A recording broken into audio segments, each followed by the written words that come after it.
সবাইকে আমন্ত্রণ জানাচ্ছি এবি নিউজ প্রাইম সংবাদে। আপনাদের সঙ্গে আছি আমি তাবাস্সুম মানিকা। শুরুতেই জানিয়ে দিব সংবাদ শিরোনাম।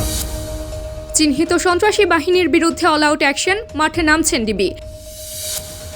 20 রোজার মধ্যে বেতন বোনাস পরিশোধ হোক দাবি ট্রেড ইউনিয়ন কেন্দ্রের। সম্পূর্ণ নিরাপদ বাংলাদেশ মিয়ানমার সীমান্ত, বলেন স্বরাষ্ট্র উপদেষ্টা। নির্বাচনের সিদ্ধান্ত বাস্তবসম্মত হোক আহ্বান করেন শামসুজ্জামান দুদু। অবিলম্বে আইনশৃঙ্খলা পরিস্থিতি নিয়ন্ত্রণে আনতে হবে 26 দফা দাবি সূচনের। মূল্যস্ফীতি নিয়ন্ত্রণে নতুন উদ্যোগ, আমানতের সুদহার বৃদ্ধি। গুলির ভয় উপেক্ষা করে তারাবির নামাজ, আল আকসায় ফিলিস্তিনিদের ঢল। দুঃসংবাদ, অস্ট্রেলিয়া দলে ছিটকে পড়েছেন নির্ভরযোগ্য অলরাউন্ডার। দর্শক, এতক্ষণ শুনছিলেন শিরোনাম, এখন বিস্তারিত। সিয়াম সাধনার মাস পবিত্র মাহে রমজান সমাগত। এই পবিত্র মাসে নগরবাসীর নিরাপত্তা নিশ্চিত করার জন্য ক্লান্তিহীনভাবে কাজ করে যাচ্ছে ঢাকা মহানগর পুলিশের গোয়েন্দা বিভাগ। বিভিন্ন এলাকার চিহ্নিত সন্ত্রাসী বাহিনীর বিরুদ্ধে অল আউট অ্যাকশনে যাচ্ছে এই বাহিনী।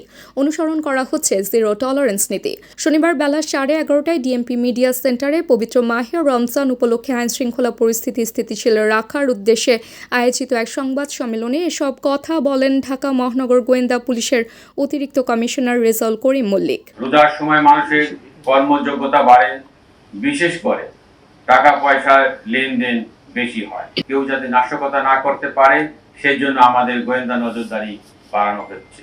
রমজানকে সামনে রেখে বিশেষ অভিযান শুরু করতে যাচ্ছি। বিভিন্ন এলাকায় চিহ্নিত সন্ত্রাসী বাহিনীর কথা আমরা শুনতে পাচ্ছি। তাদের বিরুদ্ধে আমরা অল আউট অ্যাকশনে যাচ্ছি। 20 রোজার মধ্যে গার্মেন্টস সহ সব কারখানা ও প্রতিষ্ঠানের শ্রমিকদের বকেয়া বেতন বোনাস পরিশোধ এবং 30,000 টাকা জাতীয় ন্যূনতম মজুরি ঘোষণার দাবি জানিয়েছে বাংলাদেশ ট্রেড ইউনিয়ন কেন্দ্র। বক্তারা বলেন, দ্রব্য মূল্যের ঊর্ধ্বগতির কারণে দেশের শ্রমজীবী এবং নিম্ন আয়ের মানুষ চরম সংকটময় অবস্থায় দিন যাপন করছে। এমন পরিস্থিতিতে শ্রমিক কর্মচারীদের বাঁচিয়ে রাখতে কার্যকরী উদ্যোগ হবে। শনিবার শহীদ তাজুল দিবস উপলক্ষে জাতীয় প্রেস ক্লাবের সামনে এক সমাবেশে এমন দাবি জানানো হয়েছে। বাংলাদেশ মিয়ানমার সীমান্ত সম্পূর্ণ নিরাপদ রয়েছে বলে দাবি করেছেন স্বরাষ্ট্র উপদেষ্টা লেফটেন্যান্ট জেনারেল মোহাম্মদ জাহাঙ্গীর আলম চৌধুরী। তিনি বলেন, আমাদের সীমান্ত পুরোপুরি সুরক্ষিত, এখানে কোনো সমস্যা নেই। তবে বাংলাদেশ মিয়ানমার সীমান্তে আরাকান আর্মি দখল করে আছে। ভবিষ্যতে এই এলাকা কার দখলে থাকবে তা বলা মুশকিল। এ কারণে বিজিবি সজাগ আছে। শনিবার দুপুরে বিজিবির কক্সবাজার ব্যাটালিয়নের প্রশিক্ষণ মাঠে আনুষ্ঠানিকভাবে পতাকা উত্তোলনের মাধ্যমে নবসৃজিত উখিয়া ব্যাটালিয়নের উদ্বোধন করা হয়। উদ্বোধনের পর সাংবাদিকদের প্রশ্নের জবাবে তিনি এই মন্তব্য করেন। দুজনের সাথেই আমাদের একটা সুসম্পর্ক রাখতে হচ্ছে এবং আপনার সীমান্ত নিরাপদের জন্য, এবং সীমান্ত এখন যে অবস্থায় আছে একেবারে পুরানো নিরাপদ আছে, এখানে কোনো সমস্যা নাই। বর্ডার নিরাপদ, বর্ডারে কোনো এখন আপাতত কোনো সমস্যা নাই। দুই একটা ছোটখাটো সমস্যা তো সব জায়গায় সবসময়। বাস্তবসম্মত দৃষ্টিভঙ্গি গ্রহণ করে নির্বাচনের বিষয়ে সিদ্ধান্ত নেওয়ার জন্য সরকারের প্রতি আহ্বান জানিয়েছেন বিএনপির ভাইস চেয়ারম্যান শামসুজ্জামান দুদু। তিনি উল্লেখ করেছেন, যদি বিশেষ কোনো সুবিধার স্বার্থ বা গোষ্ঠীর প্রতি পক্ষপাতিত্ব করে স্থানীয় নির্বাচনের সিদ্ধান্ত গ্রহণ করা হয় তবে দেশের পরিস্থিতির অবনতি ঘটতে পারে। শনিবার জাতীয় প্রেস ক্লাবের সামনে দেশ বাঁচাও মানুষ বাঁচাও আন্দোলনের উদ্যোগে রমজানে নিত্য প্রয়োজনীয় দ্রব্যের দাম সাধারণ জনগণের ক্রয় ক্ষমতার মধ্যে রাখার দাবিতে এক নাগরিক সমাবেশে তিনি এই কথা বলেন। বিশেষ কোনো উদ্দেশ্যে, বিশেষ কোনো স্বার্থে, বিশেষ কোনো গোষ্ঠীর জন্য, তাহলে দেশের জন্য যে পরিণতির যে পরিস্থিতি তৈরি হবে সেটা খুব একটা সুখকর হবে না। বাস্তবোচিত দৃষ্টিভঙ্গি নিয়ে নির্বাচন সম্বন্ধে সিদ্ধান্ত নেওয়া। অবিলম্বে আইনশৃঙ্খলা পরিস্থিতি নিয়ন্ত্রণে আনা এবং নাগরিকদের জানমালের নিরাপত্তা নিশ্চিত করার লক্ষ্যে 26 দফা দাবি উত্থাপন করেছে নাগরিক সংগঠন সুশাসনের জন্য নাগরিক। শনিবার রাজধানীর মানিক মিয়া অ্যাভিনিউতে সুজন আয়োজিত অবনতিশীল আইনশৃঙ্খলা পরিস্থিতির উন্নয়ন এবং সংস্কারের মধ্য দিয়ে গণতান্ত্রিক রাষ্ট্র বিনির্মাণ শীর্ষক মানববন্ধন থেকে এসব দাবি জানানো হয়।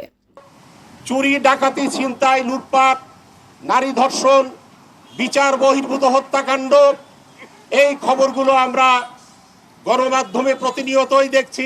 দেশের সার্বিক ব্যবসা বাণিজ্য ও বিনিয়োগের অনুকূল পরিবেশ নিশ্চিত করার লক্ষ্যে সরকার আর্থিক খাতে সুশাসন ও স্বচ্ছতা প্রতিষ্ঠার উদ্যোগ নিয়েছে। এতে মূলত বিনিয়োগকারীদের আস্থা বৃদ্ধি পাবে এবং দেশের অর্থনৈতিক বৃদ্ধিতে সহায়ক হবে। বিস্তারিত দেখুন প্রতিবেদনে। মূল্যস্ফীতি নিয়ন্ত্রণের লক্ষ্যে বাজারে নগদ টাকার প্রবাহ কমিয়ে আনতে উদ্যোগী হয়েছে সরকার।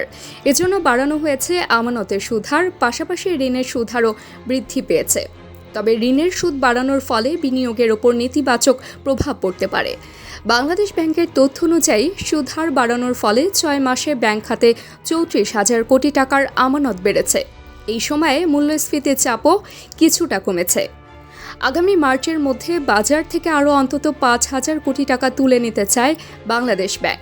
তবে রমজান ও ঈদুল ফিতরের কারণে এই পরিকল্পনা কিছুটা ব্যাহত হতে পারে বলে মনে করছেন বিশ্লেষকরা। বাংলাদেশ পরিসংখ্যান ব্যুরোর তথ্য মতে জানুয়ারি 2025-এর সার্বিক মূল্যস্ফীতির হার কমে দাঁড়িয়েছে 9.94%, যা ডিসেম্বরে ছিল 10.89%। খাদ্যপণ্যের মূল্যস্ফীতি কমে হয়েছে 10.72%, কিন্তু খাদ্য বহির্ভূত পণ্যের মূল্যস্ফীতি বেড়ে 9.32% পৌঁছেছে।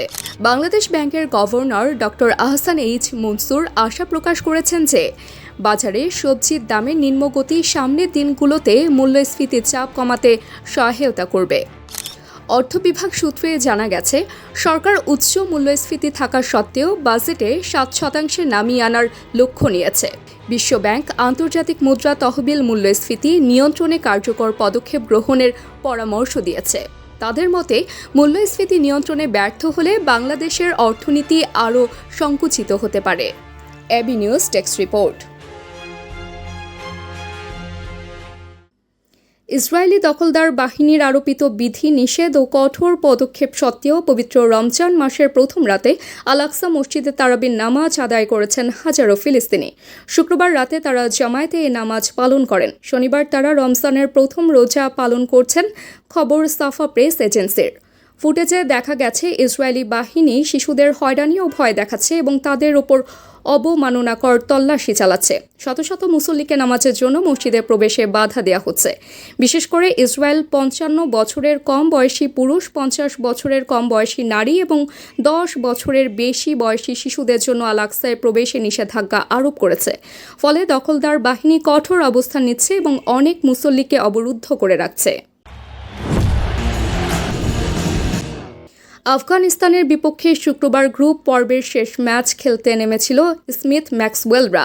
বৃষ্টি বাগড়া দেওয়ার আগে তারা আফগানদের দেওয়া 273 রানের লক্ষ্য তাড়ায় 12.5 ওভারে 1 উইকেটে 109 রান তুলেছিল। কিন্তু এরপর আর খেলা চালানো সম্ভব হয়নি আবহাওয়ার বিরূপ আচরণের কারণে। ফলে ম্যাচটি পরিত্যক্ত হলে অস্ট্রেলিয়া আফগানিস্তান একটি করে পয়েন্ট ভাগাভাগি করে নেয়। গ্রুপ পর্বে অস্ট্রেলিয়া 2টি পরিত্যক্ত ম্যাচে 2 পয়েন্ট এবং একটি জয়ী ম্যাচে 4 পয়েন্ট নিয়ে সেমিফাইনাল নিশ্চিত করে। তবে আফগানদের বিপক্ষে ম্যাচটিতে চোট পান Aussie opener Matthew Short. Travis হেটের সঙ্গে তিনি ওপেনিংয়ে নেমেছিলেন। ফিল্ডিংয়ের সময় মাংসপেশির ইনজুরিতে পড়েন তিনি, যা তাকে সেমিফাইনাল থেকে ছিটকে দিয়েছে। চোটে পড়া শর্ট আফগানদের বিপক্ষে 15 বলে 20 রান করেছিলেন, যা অস্ট্রেলিয়াকে 4.3 ওভারে 44 রানের ঝড়ো শুরু এনে দিয়েছিল। দর্শক, এতক্ষণ আমাদের সঙ্গে থাকার জন্য ধন্যবাদ। সর্বশেষ সংবাদ পেতে ভিজিট করুন আমাদের ওয়েবসাইট www.abnewsinternational.com-এ। সেই সঙ্গে নিয়মিত ভিডিও নিউজ পেতে আমাদের ফেসবুক পেজ ও ইউটিউব চ্যানেলে চোখ রাখুন।